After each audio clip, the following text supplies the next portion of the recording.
My Govanen, and welcome to the Tolkien Lore Channel. I'm the Tolkien Geek, and in this video I'm going to get really geeky and review the game War of the Ring. Now I say this is really geeky because unlike the other games that I've reviewed, this one requires you to be either very into board games or very, very into Lord of the Rings to get into. It's a big, very rules-intensive game, but it can be very, very fun. So I want to talk about several different aspects of it. Because there are so many rules, I will not get into any detail as to how the game is played. I will give kind of a brief overview of the mechanics just to give you an idea of the flavor. But if you want a real intense view of how to play the game, there are other reviews out there, or if there's a lot of interest shown in the comments, I can maybe do another video later on more of the rules. But for this video, what I want to focus on, like I said, is the basic flavor of the game, kind of the overall bird's eye view of how it goes. I want to focus on how it relates to the story in the Lord of the Rings, since this is a Lord of the Rings or Tolkien lore channel. I want to show how it kind of fits into the lore, how it in some ways doesn't fit into the lore. So with that said, that's where I'm going with this video, so let's get started and see what we can find out about this game. First, let's kind of get a brief idea of the scale of this game, just so you have an idea of what you're getting into. Here's a photo of the actual board, and that doesn't really help a whole lot by itself, but the board is about 28 inches by 41 inches. In fact, it's so big that it's broken into two parts. There are two fold-out boards that you put together to form one board. And just to give you a visual idea of how big it is, here's a photo of my hand on the left half of the board. It's huge. It's absolutely gigantic. And to give you a further idea of the scope of the game and the rules, here's how big the instruction book is. I mean, it's a fairly decent sized instruction booklet, and it's about 46 pages of rules, which you can see in this photo. I've opened it to basically the last page. There's a lot to learn. Now, some of those rules are focused on specific things like how to play with more than two players, which is not the optimal way to play, but that doesn't really take up a lot of room. Now, there is a lot of room taken up by pictures and diagrams, but even so, with the size of the pages, there's still a lot of text to go through. So it's a very big, complicated game, but that mirrors the story. It's a big, complicated story as well. So, I mean, it makes a lot of sense. This game, just as a general matter, is a strategy war game. But that's really kind of oversimplistic, because really, it's, even though a lot of what goes on are battles, the strategic elements apply to a lot more than just combat. There's battles, of course, because the evil player, known as the Shadow in the game, is trying to conquer Middle-earth. And the Free People's player, the good guys, they're trying to hold that off. The Free Peoples are also trying to get the Fellowship to Mount Doom to cast the ring into Mount Doom and get rid of it. So there's strategy on both of those elements, and that involves more than just moving and whatnot. There's a lot of different aspects that go into how you choose to go about achieving those goals.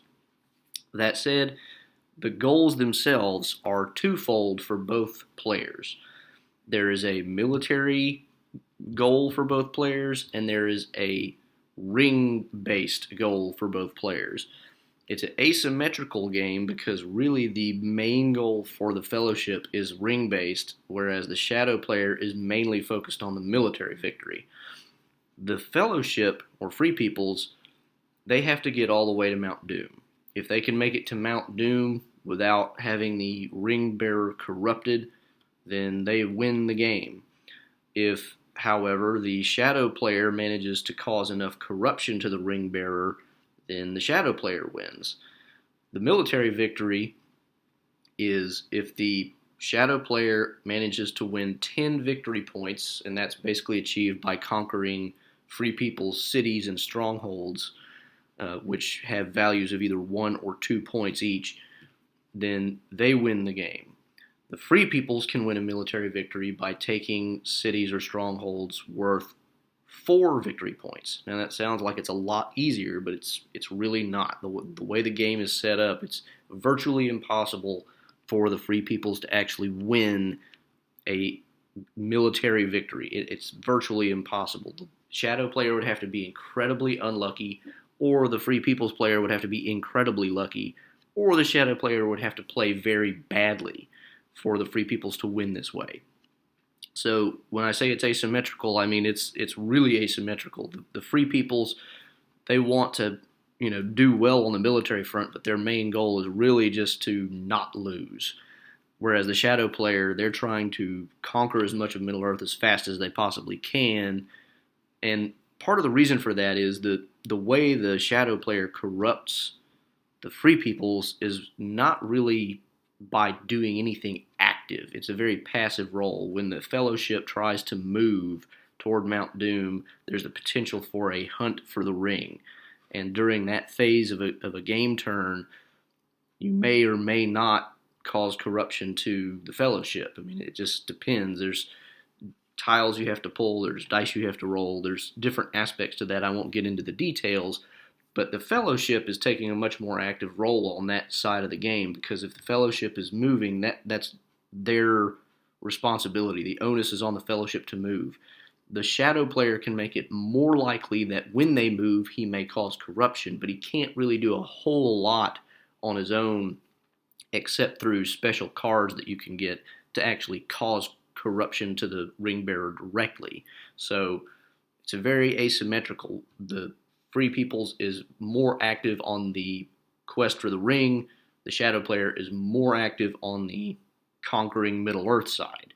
And part of that is because for the Shadow player to force the Fellowship to move more quickly and therefore more dangerously, he wants to put pressure on them militarily. The other thing that makes this asymmetrical is the fact that when the Fellowship and the Shadow player both achieve a victory at the same time, which is unlikely, but it could happen, the Free Peoples loses. So if the Free Peoples player reaches Mount Doom at the same time that the Shadow player manages to achieve enough corruption to corrupt the ring bearer, then the corruption takes precedence. Corruption prevents the ring bearer from casting the ring into Mount Doom. Free Peoples lose. If the Free Peoples and Shadow player both achieve a military victory at the same time, the Shadow player wins, basically the theory being the Shadow has done so much damage that it's really to no avail that the Free Peoples have conquered any of their fortresses. So that's kind of the goals of the game, and let me go ahead and show a little bit more detail about that, how that works, just to give you an idea of how the game plays, and then we'll get into some things I like about the game, how it fits into the lore, and that sort of thing. So as I've mentioned before, the main goals of the game are for the Free Peoples to get the ring to Mordor, obviously, and for the Shadow player to conquer Middle Earth. Now this map that I've got here with arrows pointing to different places shows kind of the main ways that you keep track of how those goals are achieved. The blue arrow is pointing to what's called the Fellowship track. It's basically just numbers 1 through 12.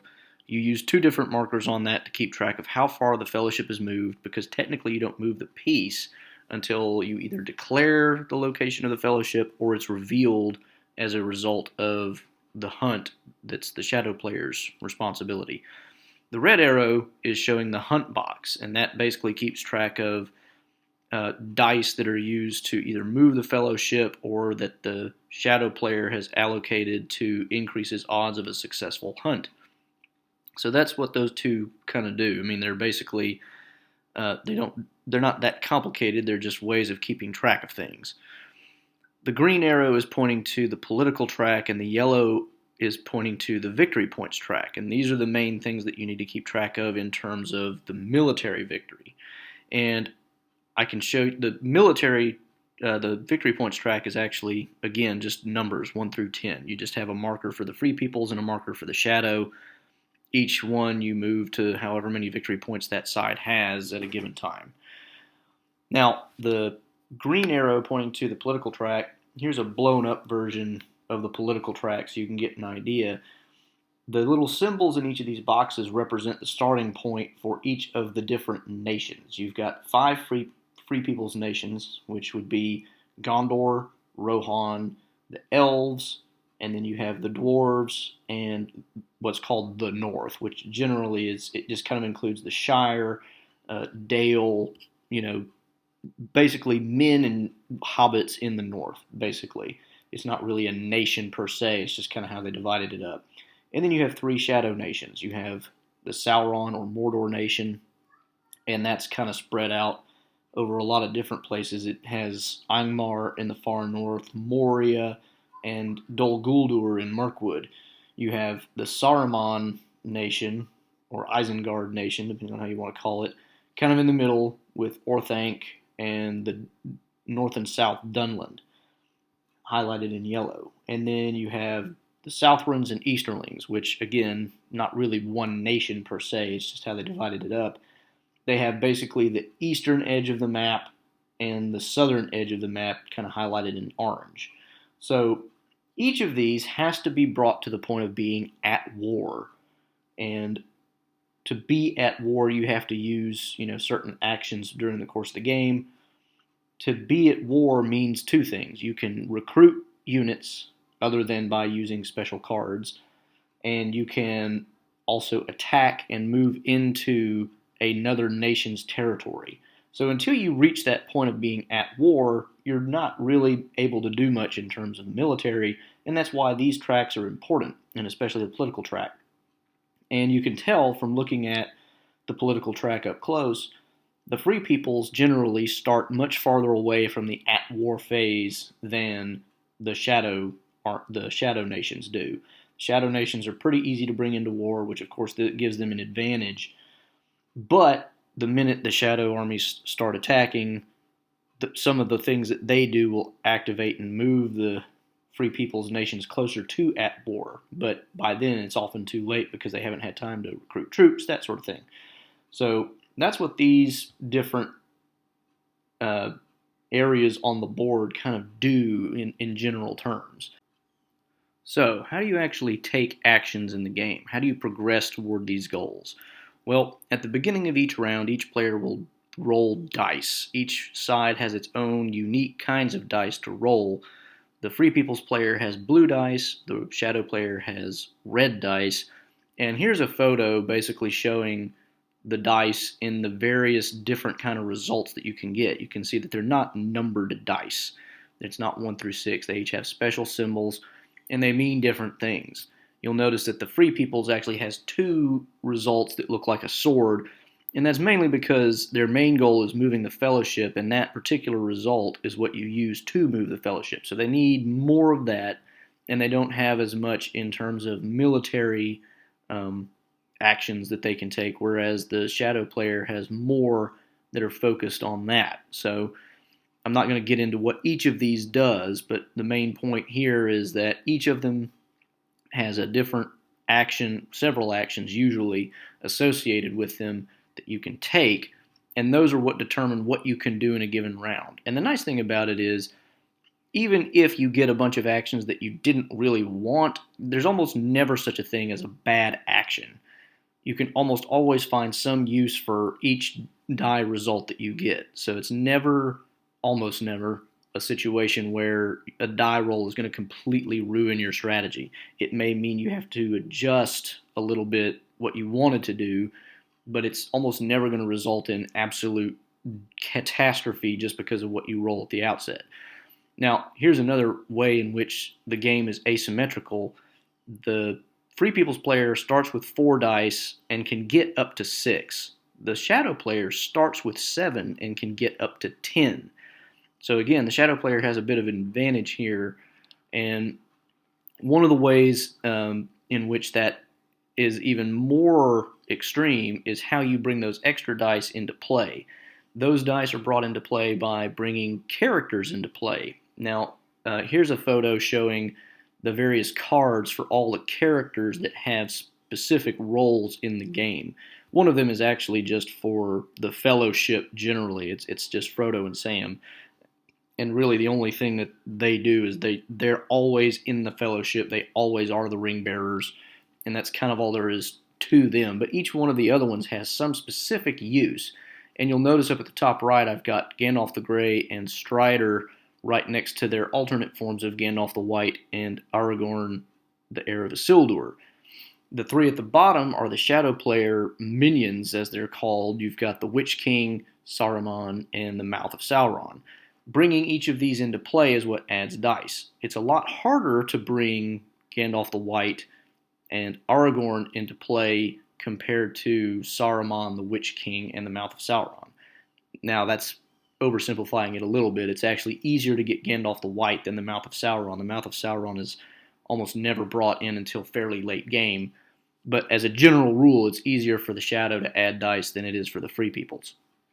At any rate, once you use these dice to take actions, that's what allows you to move different nations up the political track, recruit soldiers, move the Fellowship, move armies, attack with armies. Basically, all of that is determined by the dice. The other major way in which you can actually take actions in the game is by using cards. Each person has 2 decks of cards. As a general matter, they're all called event cards, but they're separated into character decks, which is the one with the sword, and then strategy decks, which is the one with the little flag and helmet. And basically, each of those decks have different effects depending on how you use them. So I've got a photo here of the Free Peoples, and I'll also show the Shadow Player, their cards. But you'll notice that each of them have like a top section and a bottom section. The top section is an effect that you will get by playing that card using an event die, an event action die result, which is the one that looks like a palantir. If you go back and look at the dice results that I showed earlier. So you've got the ability to play those cards for that purpose, and those usually either help you recruit or advance the story in some way, have some kind of special effect. The bottom half, on the other hand, is a combat effect. So whenever you actually go into a battle, you can use the bottom half of the card to change the outcome in some way. Sometimes it changes, the strength of your army in some way, or makes it harder for the other player, just whatever. Usually, the Shadow Player, being more military focused, has much stronger results for combat card effects, whereas the Free People's player has a lot more that are event card effect focused. But again, that's kind of a generalization. There's good and bad on both sides, or I shouldn't say good and bad, good or better. So there's a lot going on in terms of the cards. There's many different things you can do there. Some of them are extremely powerful. Some of them are fairly humdrum. Now let's talk a little bit about the actual battles, because that's a lot of what's going to be happening in this game. Battles are a fairly crucial part of the game, of course, because one of the key things that the Shadow Player wants to do is conquer Middle-earth. And the way that works is each nation has its own set of army units. And the units are divided into basically 3 categories. You've got regular units, elite units, and leaders. Now that basically doesn't tell you much, but regular units they're easier to kill, elite units are harder to kill. Leaders basically give you a chance to change the effect of, basically when you do a combat, you have to roll a regular 6-sided die, 1 through 6. And generally speaking, with some exceptions, the rule is you get a hit against the other army with a result of 5 or 6. Leaders let you re-roll some of your missed die in the hopes of getting a successful hit the second time around. That's really all leaders do. One of the key differences, and here's a photo of basically the different Free Peoples nations units, so you get an idea what they look like. The Free Peoples, and this is another way it's asymmetrical, the Free Peoples, once they lose a unit in a battle, that unit is gone forever, again, with some narrow exceptions. Whereas the Shadow Player, and here are their units displayed, if they can lose a unit and it just goes back into their pile that they can recruit from, they can essentially recruit infinitely. The only real exception to that is there are some uh, rules that will take some pieces out of the game forever, the Nazgul mainly, and of course that also goes for the minions. Speaking of the minions, here's actually the pieces for all the different characters in the game, including Gollum and the Shadow player minions. And each one of them is, again, what they do is dependent on what their card says. The Fellowship, which is the one at the bottom left, is just Frodo and Sam. That's how you track where the Fellowship is on the map. The rest of them, you can separate companions from the Fellowship, or you can have the minions be in different places depending on, where you want them, and they have different effects that, that kind of determines where you want them at a given time. But I just wanted to show those since I was already showing different pieces. There's a lot of other pieces in this game, lots of little cardboard tiles that help you keep track of things. I'm not going to get into all that here.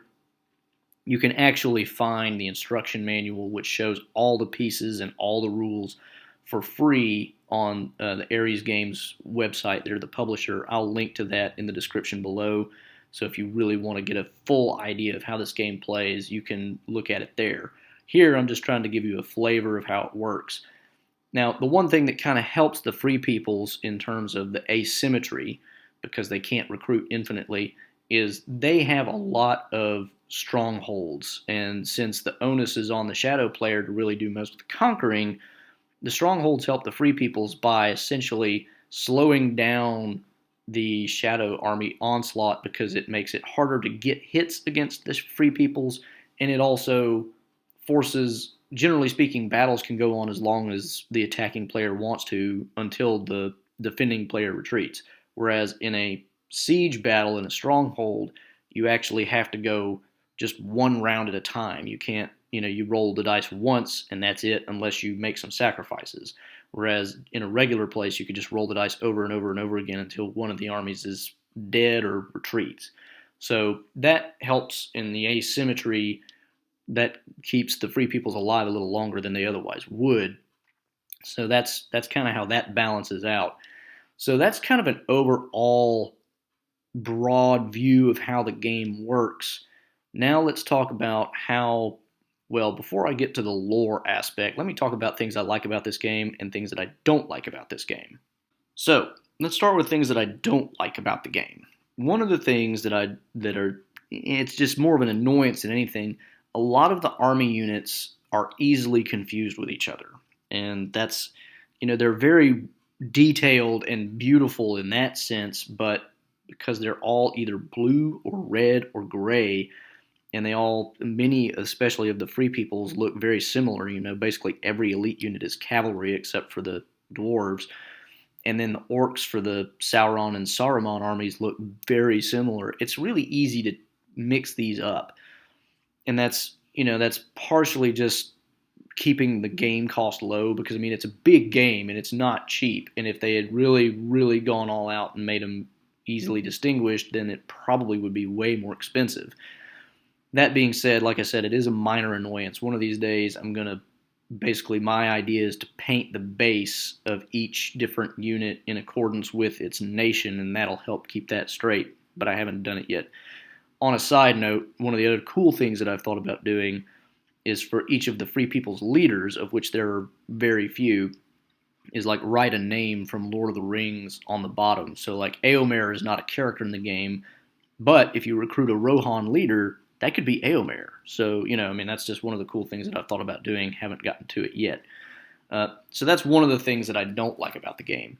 Another thing about the game that I don't personally like is the fact that no matter how much you strategize and no matter how well you plan, there's a certain amount of luck involved that if you get consistently bad luck, it can really ruin your chances. And this really seems to affect the free peoples more than the shadow player, mainly because the free peoples, they have no real hope of achieving a victory other than by reaching Mount Doom.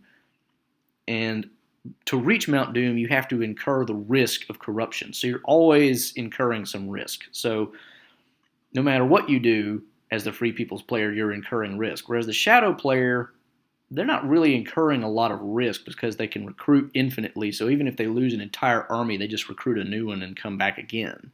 So the risks involved for the Free People's player, if you consistently get bad luck every time you risk something, you end up with a very, very poor chance of winning. And this really shows up when you get to the end. When you actually reach Mordor, there's a special track, and I'll show that here, that once you're on the Mordor track, you no longer use that 12-point fellowship track up at the top to represent movement. You do still use it for corruption, but not movement. Once you get to the Mordor track, you usually start adding corruption very fast because Hunt for the Ring happens automatically. And generally speaking, there's enough potential for damage there that even if you've played very well up to this point, you could still lose in the last 5 moves just by getting bad enough draws in the Hunt for the Ring. So, I mean, no matter how well you play, there are ways to ameliorate that, but it's very difficult, and it just makes for some tricky situations. You really got to plan your stuff right. And that's the thing. I mean, the more advanced player really ought to play the Free Peoples in this game, because the Free Peoples have a harder time really planning what they want to do. The Shadow players just recruit armies, send them out, smash stuff. It's pretty simple. So there's the luck involvement. That's another thing. 2 other things that are cons, but I don't mind so much. The game is long and the rules are complicated. I mean, there's no way around it. The rules, there's a ton of them. Some of them are very obscure. I've played this a few times with my brother, and the first few games we played, we always managed to screw up some rule or other because there's just so many of them, and there's so much to keep track of. And the game, like I said, is long. It's really long. I mean, especially the first few times you play it when you're getting your feet wet, it can last 3 or 4 hours. It gets faster with time because you start to, you know what you're doing. But even so, you still have to make choices, and those choices require some thought. You have to think about what you're doing, and what your opponent does changes what you want to do in the middle of your strategy. So, I mean, there's a lot going on. So even a quick game is going to be a couple hours or more. Now, I don't mind that so much because the game itself is interesting. It's not like Monopoly where it's just roll, collect property, charge rent. You're not just doing the same thing over and over again until somebody finally loses the war of attrition. In this game, there's enough interest to keep you going, for me anyway. And let's face it, if you like Lord of the Rings, you're okay with long because you can't even watch the theatrical versions of the movies without spending 9+ hours sitting in front of a TV. So if you're okay doing that, you should be okay playing the game for length purposes. Complication of the rules, that might be a different story. And like I said, I'll link to where you can find the rules in PDF online just so you can actually look at it and see if you're up to that level of challenge. The rules are not hard, it's just hard keeping up with all of them. Now, what I like about the game is it does give you a lot of choices. Even though the luck element can kind of kill you, even with all that, there's still a range of choices. Like I mentioned earlier, no matter what you roll, you can pretty much always make something out of it. Now, there's some exceptions to that if you get really, really terrible rolls in certain ways, but those are extremely unlikely and almost never going to happen. So that's one good thing about it. The mechanism by which you take your actions going through the dice is very, very well thought out. It's done well. The other thing I like about it is it's true to the story to the extent that it can be and still allow you choices, but it allows a lot of variation. So, for example, you can split off characters from the Fellowship, have them go do other things. Boromir doesn't have to die. Although, on that note, I should mention there is an alternate way to start the game that starts you at the breaking of the Fellowship with Boromir dead and a bunch of different things going on. And I'll link to where you can find that as well. But anyway, the other interesting thing about it is you can do so many different things. You can choose to promote Strider to Aragorn fairly early if you really want to, or you can wait, focus on moving the Fellowship. You can even try for a Fellowship military victory. If you get the right cards in the right order, you can set yourself up to at least really pressure the Shadow player in that way. So, I mean, there's a lot of different things going on. And that's another thing about the cards. There is an order in which it would be preferable to draw the cards, but again, no matter what order you draw them in, you can almost always make some use of the cards you have. Um, and then the other thing that I like about it is the way in which you can mitigate your luck. There are ways around that. So I mean, because of the choices you have with your actions and all that, you can, depending on what state of the game you're in, you can always kind of hedge your bets. You can, and generally speaking, you're not going to have absolutely terrible rolls indefinitely. Sooner or later, you're going to get what you need. So there's definitely a lot going on, a lot to like about this game. If you like the Lord of the Rings, and especially if you've read the appendices, one of the nice things about it is that you kind of get to see a lot of what goes on outside of the main quest in this game. And now that's actually a good segue to the last section where I want to talk about the lore aspect of the game. So, this is the Tolkien lore channel. Let's talk about the lore of Lord of the Rings in this game. This is one of the best things about the game because it's really the only Lord of the Rings board game out there that really takes everything from the novel into consideration. Now, I say that it starts you in Rivendell. You don't get to see any of the action between the Shire and Rivendell.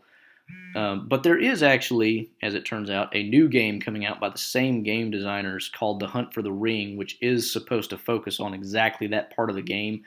And that's supposed to come out, I think, in either 2018 or 2019. I don't remember when, but I'll see if I can link to that as well. I know I think it's already up for pre-order on Amazon.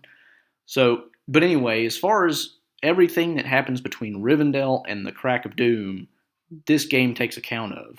Like I mentioned, a lot of the stuff that you can read about in the appendices, the battles that took place in the northern part of Middle-earth, with Thranduil and the Woodland Realm and the Men of Dale and the dwarves at Erebor, all that sort of thing, you can see some of that happening in this game. Now, the Shadow player, of course, may not choose to push militarily in those parts of the world, and that's, again, goes back to the idea of choices that you can make.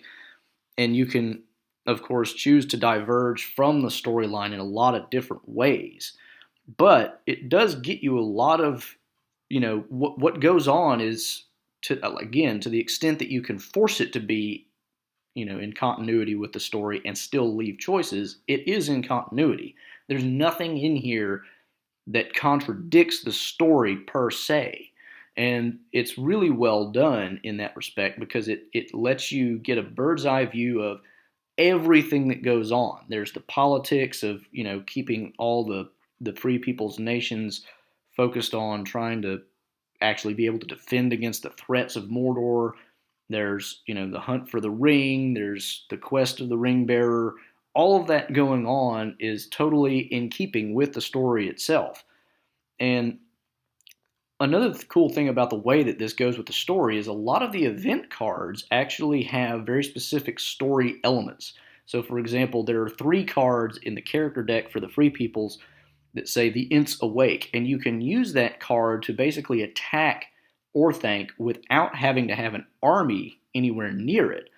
And you can actually take out Saruman with the Ents, who aren't even in the game, although they are in an expansion called Warriors of Middle-earth, which I'll link to that as well. And there's also another expansion called the Lords of Middle-earth, and I'm going to do videos on both of these eventually, but I'll link to both of them on Amazon here just for reference. And then there's other cards. There's the Dead Men of Dunharrow. It lets Strider or Aragorn basically leap from Rohan all the way down to Pelargir or Dol Amroth, or, well, maybe not Dol, at one of 3 locations. If there's a shadow army there, you do a bunch of damage to it, force it to retreat, and then recruit a bunch of Gondor units automatically. It makes perfect sense. It's according to the story. It fits. And that's one of the nice things about it. On the Shadow player side, you've got a card for Grond, the great siege hammer that they use to break the gates of Gondor. There's all kinds of story elements buried in the cards.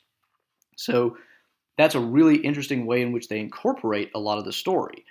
And beyond that, you can, basically kind of make the story your own by choosing how the Fellowship goes. You don't have to go through Moria. You can take a totally different route. You can have like I said, companions break off the fellowship and go do their own thing to help out, other nations fight against the armies of Mordor. All sorts of things you can do that are at least potentially within the realm of what could have happened in the story itself. So the lore aspect of this game is spot on, in my opinion, and it's one of the best things about the game. And that's why, despite my pet peeve about the luck issue, and I do have a pet peeve with luck, mainly because mine is terrible, I love this game. It's really well done. It's really well meshed with the story while still allowing a lot of freedom. And I think that's probably the best thing about the game, and I really, really love the way it does it. So I'll go ahead and leave that there, and we'll call that an end. Like I said, if anybody has a lot of interest in learning the actual rules of the game and you don't want to go and read the instructions, leave a comment. If everybody wants me to actually do a video kind of on the rules, I can do that. I just don't necessarily think it's worth it for an initial review. I will also say on the lore aspect, if you're interested in another person's take on that, there's another review out there by a guy called Fraser McKenzie, and I'll link to that in the description as well, because it's well worth listening to. He does a really good job of melding game review with storyline and all that sort of thing, and I think it's one of the better game reviews out there for this game, just because it's hard to do a full-blooded review because it's so big. So with that said, I'll stop my review here. Hey, before I totally leave you, I wanted to let you know there's a couple of extra bonuses I've got for you. If you own this game, or if you decide that you want to buy this game, I have actually written up a few different player aids. There's actually one already in the game itself that's just kind of a quick reference for rules, but I've made 3 of my own. One of them is for keeping track of what all the regions are, because there's several different regions that you need to know the names of, and I've written basically a list of the names of each region, giving a general idea of where it's at, so it's easier to locate for people who aren't quite as up on Lord of the Rings lore as some people are. Another one is a kind of a cheat sheet for the most game-changing event cards in each player's deck, because there's some cards that are fairly, straightforward, but then there's some that can really have a major effect on how the game goes. And I've basically written those up so that each player can have a reference for what they really need to be looking out for, what they might be risking, or what they might, have come on them without any warning at all. And then there's another final one that is a quick reference guide for really obscure rules, stuff that you don't run into nearly as often, or stuff that's just really easy to forget. Each of those is at I've got those in PDF form at a public Dropbox link in the description below. So again, if you have the game or want to get it after viewing this video, those might come in really handy. Just thought I'd throw that out there for other people to share, since I've already done the work. So that is my review of War of the Ring, which is easily the biggest, baddest Lord of the Rings board game of them all. Like I said, I will eventually do additional reviews of the Lords of Middle-earth expansion and the Warriors of Middle-earth expansion. And if I ever pick them up, I will also do reviews for the Battle of Five Armies, which came out not too long ago, and the Hunt for the Ring, which is set to come out in the near future. But for now, that's the War of the Ring, the base, and I should mention second edition. The first edition is a little bit different, but it's no longer in print. So that's the second edition that I've just reviewed here. Like I said, if you're interested in more detail about the rules and whatnot, let me know. I can do a video on that. But for now, that'll do it. And this is the Tolkien Geek signing out for the Tolkien Lore channel. If you like this video, please give it a thumbs up. If you like learning about anything Tolkien related, please subscribe or follow me at JRRT Lore on Twitter. And until next time, Namaste.